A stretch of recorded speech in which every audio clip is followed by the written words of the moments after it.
وقف إطلاق النار في سوريا، يتجه مجلس الأمن الدولي للتصويت على مشروع قرار لإرسال مراقبين دوليين إلى دمشق لمراقبة تنفيذ خطة المبعوث الدولي كوفي عنان. طلائع من 30 مراقبا دوليا مستعدون لدخول الأراضي السورية في حال إقرار المشروع الذي تدعمه روسيا والصين ولم ترفضه دمشق. 11 قتيلا في جمعة ثورة لكل السوريين شهدت اشتباكات في جسر الشغور، وعنان يصف وقف إطلاق النار بالهش. يبدو النظام السوري وقد كسب الجولة الحالية في سعيه لعزل المعارضة أو احتوائها من خلال التعامل بإيجابية مع خطة عنان. فما هي خيارات المعارضة الآن؟ وهل بات هدف إسقاط النظام الذي قامت من أجله الانتفاضة في سوريا مطلبا بعيد المنال؟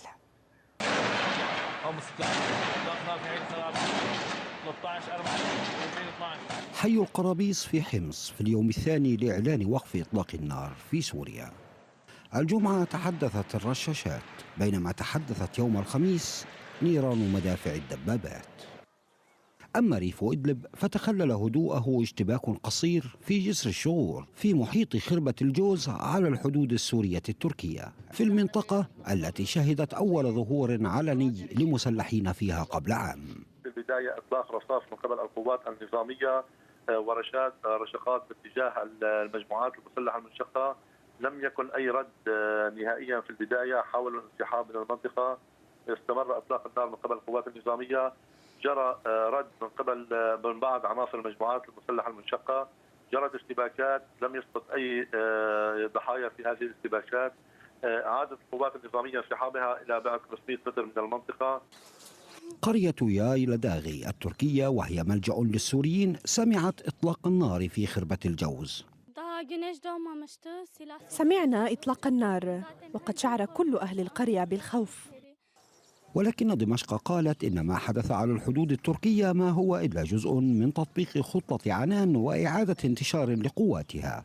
أما الخرق كما تقول فهو بالهجوم على الحافلة العسكرية أمس. كانت هذه القوات ذاهبة إلى حدود سوريا مع تركيا، ليس من أجل القتال أو الصراع، بل هي إعادة انتشار للدبابات سوريا أو ناقلات الجنود خارج المدن، وهذا يؤكد أن سوريا فعلا ملتزمة. ولذلك أنا أقول لك هذه الخروقات حصلت ليست اليوم، حصلت بالأمس عندما قام المسلحون الإرهابيون بتفجير باص في حلب أدى إلى استشهاد مقدم وإلى جرح 26 شخص.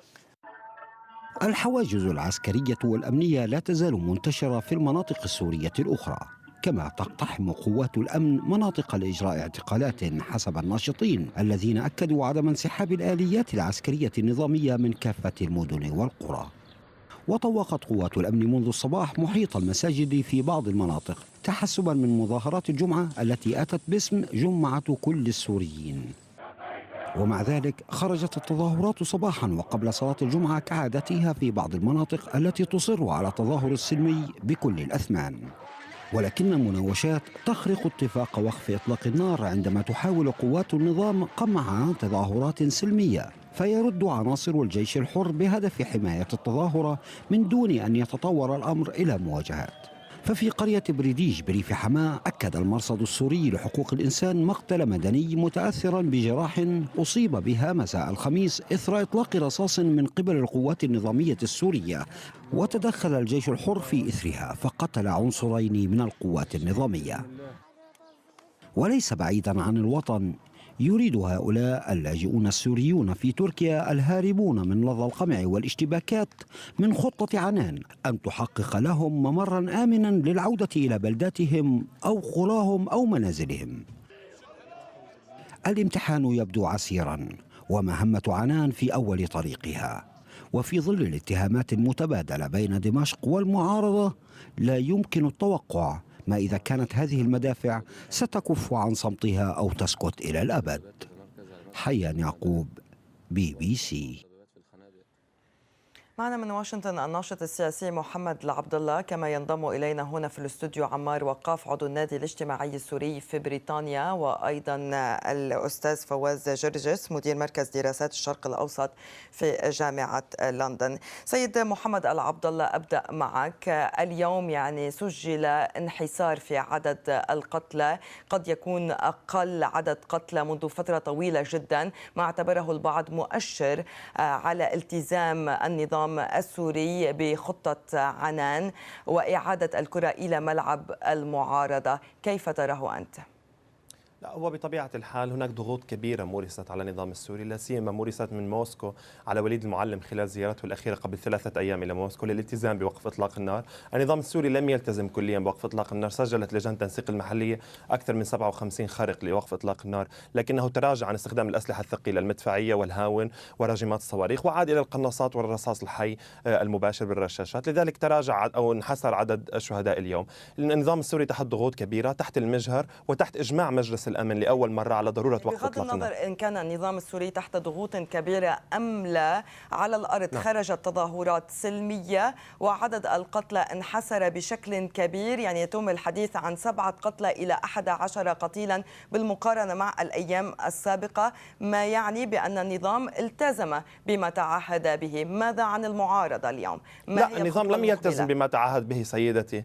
مبادرة عنان من 6 نقاط، لا تتحدث فقط عن إطلاق سراح لا تتحدث فقط عن إيقاف القتل، تتحدث عن معتقلين لم يطلق منهم أحد، لا سليمان الشمر أطلق ولا مازن درويش أطلق ولا ياسين الحمصي أطلق، وعشرات المعتقلين. تتحدث عن دخول المنظمات الإغاثية والإعلام، تتحدث عن السماح بالتظاهر السلمي، إطلاق النار على التظاهرات لا يعني أنه السمح بها، وتتحدث لاحقا عن تفاوضات. التزام بجزئيا بالبند الأول من المبادرة يعني التزام النظام بها. المعارضة من طرفها ملتزمة تماما بوقف إطلاق النار. الجيش الحر واضح جدا في بيانه في وثيقة تتحدث عن الاستمرار، حتى أن مجلس ثوار دير الزور بالأمس رغم فتح النار وبشكل كثيف على مظاهرة سلمية في الشارع الرئيسي في المدينة أصدر بيان دعا فيه إلى الرد على إطلاق النار بالتظاهر السلمي بكثافة في يوم الجمعة. الثورة واضحة ودقيقة ولن ترتكب أكبر خطأ جسيم في تاريخها بأن تخرق المعارضة أو الثورة وقت إطلاق النار. نحن ملتزمون بهذا ودقيقون في هذا الموضوع، لن نفوت هذا يعني أو نسجل هدف على أنفسنا بهذا المضمار. سيد عمار وقاف، يعني كما ذكر السيد محمد العبد الله، ما تم اليوم هو نقطة من نقاط أخرى تحدث عنها كوفي عنان. من ضمن ما يجري اليوم هو إصدار بيان من مجلس الأمن حول وجود مراقبين في سوريا. هل بات مقبولا اليوم بوجود أممي على الأراضي السورية؟ ألا يعتبر ذلك تدخلا أجنبيا؟ في الحقيقة المسألة السورية يعني هي خرجت عن كونها مسألة سورية داخلية منذ زمن بعيد. المسألة الآن هي عبارة عن يعني أقرب إلى صراع إقليمي بين المملكة العربية السعودية وإيران، أو صراع دولي ما بين روسيا والولايات المتحدة، أو اقتصادي ما بين دول بريكس والغرب. يعني شيء طبيعي. الآن المسألة السورية تحولت، وهناك أطراف كثيرة دعت إلى تدويل هذه الأزمة، ودولت هذه الأزمة حاليا. الآن فيما يتعلق بخطة عنان، هذه النقاط الموجودة هي ليست نقاط موجودة لكي تطبق في يوم واحد، هي تحتاج إلى بناء جسور ثقة ما بين الأطراف. الآن إذا دخلنا قليلا في سياسة في هذا الأمر، نجد أن من مصلحة الحكومة السورية جدا أن تطبق خطة عنان، لأن هذه الخطة تؤدي أو تضع أمام الحكومة السورية إطارا دوليا تم التفاهم عليه، تستطيع من خلاله عند انتهاء الأزمة أن تعود إلى المجتمع الدولي بسرعة. تستطيع أيضا خطة عنان أن توفر مسألة خروج من الأزمة بمصالحة داخلية أكثر من مسألة غالب ومغلوب. بالنسبة للمعارضة أيضا هي من مصلحتها أن تطبق خطة عنان، من مصلحتها أن تري الأطراف الخارجية بأنها قادرة على ضبط المسلحين على الأرض. إن لم تستطيع ذكرت سيد عمار بأن الخطة من عدة نقاط، وأن من مصلحة الجانبين المعارضة والنظام تطبيق هذه الخطة، ولكن كما نعلم بأن الشيطان يكمن في التفاصيل. كنت قد سألتك عن المراقبين الدوليين اليوم، من سيحمي هؤلاء؟ بماذا تختلف مهمة هؤلاء عن مهمة بعثة المراقبين العرب؟ لماذا تسمح اليوم سوريا بدخول مراقبين أمميين بينما هي كانت تعترض على بعثة أو مهمة المراقبين العرب؟ الجمهورية العربية السورية سمحت ببعثة المراقبين سمحت، ولكن كان لديها اعتراضات. بماذا تختلف مهمة هؤلاء عن مهمة لا أختلف معك جدا. المراقبين الأمميين؟ من كان لديه اعتراض على مهمة المراقبين العرب هي الدول التي رمت بتقريرهم في سلة المهملات وليس الحكومة السورية. بالعكس تماما، المراقبين العرب عندما دخلوا إلى سوريا أعطوا للعالم لأول مرة فكرة من طرف ثالث محايد عما يحدث حقيقة في سوريا. طيب هل ستسمح لهم الحكومة السورية برأيك أن يتجولوا حيثما يريدون أينما يريدون؟ لا يحتاج هؤلاء إلى حماية من قبل جهات معينة؟ إذا أخذنا الموضوع من أوله من ألفه إلى يائه، من مصلحة الحكومة السورية جدا أن يتم تطبيق انتهاء عملية الأزمة من خلال هذا الإطار الدولي المتفق عليه من بقية الأطراف الدولية. هذا من مصلحة الحكومة السورية أكيد. فإذا إن كان الموضوع موضوع مراقبين، طالما خطة عنان تتحدث عن سيريان ليد، حل يقوم بقيادة سورية تحت قيادة سوريا، فأعتقد أن الحكومة السورية سوف تكون مرتاحة جدا لأي خطوة طالما هي تتم بالتنسيق مع كافة الأطراف المعنية. سيد فواز جرجس، كيف ترى الوضع اليوم بعدما نسبيا التزمت الحكومة السورية بخطة عنان؟ هل الكرة عادت إلى مرمى المعارضة؟ هل ما تحاول الحكومة السورية القيام به اليوم هو استثمار الوقت كما يرى البعض من أجل يعني إعادة كسب الوقت، من أجل إعادة تموضع تقوم به؟ في الواقع هذه الخطوة الأولى، يعني ما يزال وقف إطلاق النار هش. هذا ما قاله كوفي عنان. ومن ثم هناك خطوات أخرى مهمة جدا جدا. ولم يستطع مجلس الأمن حتى الآن إصدار قرار بالنسبة للجنة المراقبين. هناك اختلافات جذرية بين الحكومة السورية والأمم المتحدة على طبيعة هذه المهمة. سألت سؤال مهم جدا: هل يسمح للجنة المراقبين يعني أن تتجول حيثما تشاء في كل مكان؟ وطبعا الحكومة السورية يعني تقول أن يعني السيادة السورية مهمة جدا وتعترض على هذه المهمة بغير حدود. ولكنني أعتقد، وأنا للأسف غير متفائل أبدا، أعتقد أن الأمر أكثر صعوبة من ذلك لعدة أسباب. السبب الأول أن الحقيقة نظرة القيادة السورية والمعارضة إلى بعضهم البعض لم تتغير أبدا. يبدو أن نظرتهما للصراع أنه صراع وجودي وليس صراع سياسي، والحقيقة صراع سياسي معقد ومركب وخطير ودموي للغاية. ولكن هذه الفجوة الثقة، يعني قالها الجنرال النرويجي، قال أنه هناك الحقيقة ليس هناك من ثقة بين الطرفين، بحر من الدماء عمق هذه الفجوة. ومن هنا يعني أحد بنود خطة عنان تطلب من المعارضة والحكومة السورية الجلوس والحوار. هل تقبل المعارضة بكل أطيافها أن تجلس مع القيادة السورية وتتحاور على مستقبل سوريا؟ يعني هذه دلالة مهمة الحقيقة. إلى يعني الخطوات التالية هي: هل تقبل الحكومة السورية بسحب قواتها يعني من دبابات ومدرعات ومن الأماكن من المدن؟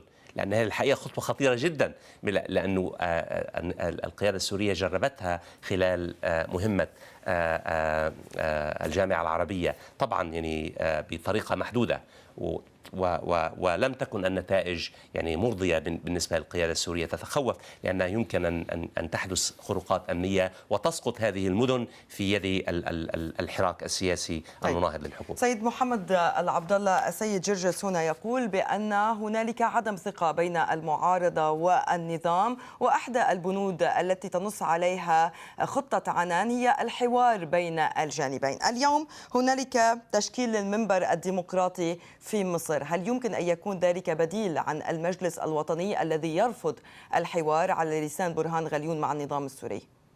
لا أعتقد أن هناك بديل عن المجلس الوطني بعد اعتراف المجتمع الدولي بالمجلس الوطني بمؤتمر أصدقاء الشعب السوري. وأنا لست من المجلس حتى لا أفهم أني أروج للمجلس، أنا حيادي ومستقل، لكن أعتقد أن المجلس الوطني السوري حاز على الثقة الدولية وأنه الممثل الوحيد الشرعي للثورة السورية وللشعب السوري في هذه المرحلة على الأقل. والمنبر الديمقراطي خلال لقائي مع الأستاذ ميشيل كيلو في باريس مؤخرا لم يتحدث أن هذا المنبر سيكون سياسي ليفاوض الحكومة أو يلعب دورا سياسيا، بل سيكون لرفض بحلول سياسية تستفيد منها المعارضة أو السلطة لمصلحة الوطن السوري. هكذا قال لي بالحرف الواحد ولكن بحوار ما شخصي. يرفع من شعارات في المنبر الديمقراطي تختلف عن ما يرفع في المجلس الوطني أو ما رشح إلى حد الآن رفض التدخل الخارجي، رفض تسليح المعارضة، يعني وهي شعارات أقرب بما يعني أقرب لتمهيد الطريق إلى حوار مع النظام السوري مما يطرحه المجلس الوطني.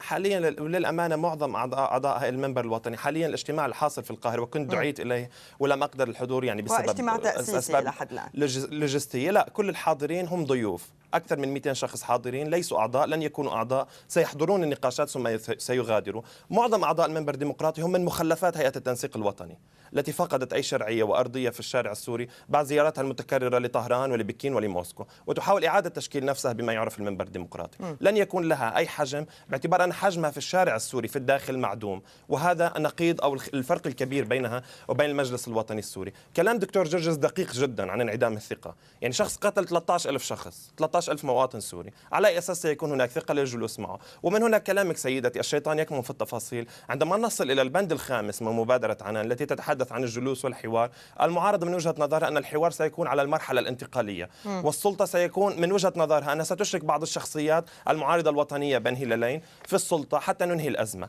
لا هذا الحل سينفع ولا ذلك الحل سينفع. مراهنة المعارضة، وهذا رأي شخصي، أن السلطة لن تلتزم بمبادرة عنان وأنها ستخرب الاتفاقية، وبالتالي ستتحمل منفردة مسؤولية ذلك. لن تطلق المعتقلين ولم تسحب الدبابات ولن تسمح للإعلام والوكالات الأممية الإغاثية بالدخول. وهذا كان اليوم محور كلام كوفي عنان، تحدث عن السماح بممرات إنسانية من أجل دخول الإغاثة لأكثر من 1,000,000 شخص محتاج. طيب سيد محمد، لدى السيد جرجس تعليق. تفضل سيد جرجس. الواقع الحقيقة هذا كلام مهم جدا، لأن الحقيقة كل من الطرفين يراهن على أن الطرف الآخر لن يستجيب لبنود يعني مبادرة. سيكون هو من أفشل هذه المبادرة أمام العالم. أنا الحقيقة دعيني أكون أكثر صراحة وأقولها بمهنية.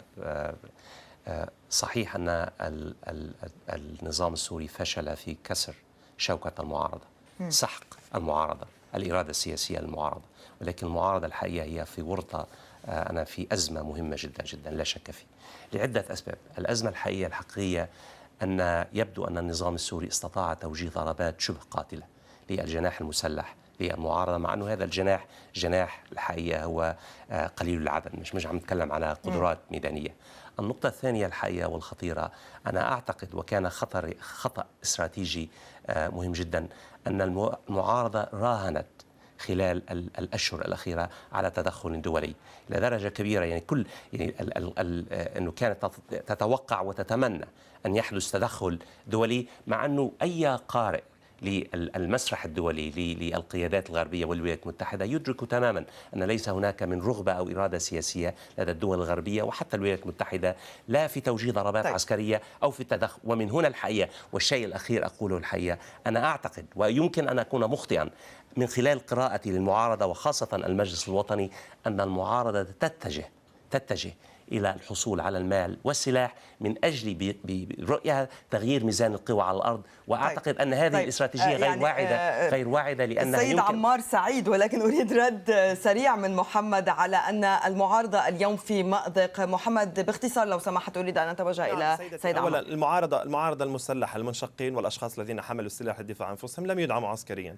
لا بسلاح حقيقي ولا بمال حقيقي ولا بأي شيء، فمن الطبيعي أن لا يصمدوا أمام جيش نظامي فيه 300,000 عسكري، فهذا أمر منطقي وفي موازين القوى أمر طبيعي. الآن المعارضة السياسية تعلم تماما أنه ليس هناك رغبة للتدخل الدولي، وهي كانت نفس عدم الرغبة الموجودة بالتدخل الدولي عندما حاصر ميلوزيفيتش سراييفو والبوسنة والهرسك وقتل في سربنيتشا 8,000 شخص. طيب. وتغيرت هذه الرغبة، وهذا ما تعمل المعارضة على تغييره. أعتقد وأكاد شبه أجزم أن لسيد عمار بكلمة أخيرة. سيد عمار، أنت قلت بأن هنالك عدة بنود، إحدى هذه البنود هو الحوار. مع من تريد الحكومة السورية الحوار إذا كان المجلس الوطني يقول صراحة بأن لا حوار مع هذا النظام؟ مع من تقبل بالحوار أيضا؟ ليس فقط هذا الأمر، يعني هناك المعارضة يا سيدتي يعني أمامها الآن فرصة مهمة جدا لكي تثبت أنها قادرة على التحكم بالأرض.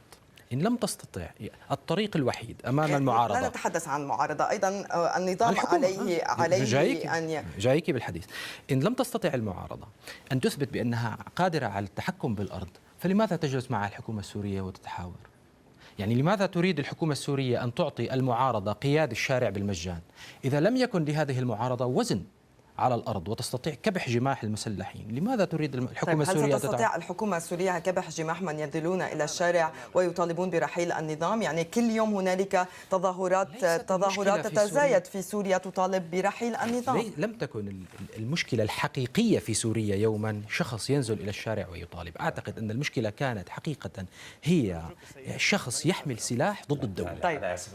في الواقع تفضل باختصار شديد. النظام السوري ارتكب أخطاء كارثية من خلال استخدامه الحل الأمني للتعامل مع صراع سياسي ومع حراك سياسي. طيب أكتفي بهذا القدر. شكرا لك سيد فواز جرجس مدير مركز دراسات الشرق الأوسط في جامعة لندن، كما أشكر السيد عمار وقاف عضو النادي الاجتماعي السوري في بريطانيا والناشط السياسي محمد العبد الله. العالم هذا المساء متواصل معكم وفيه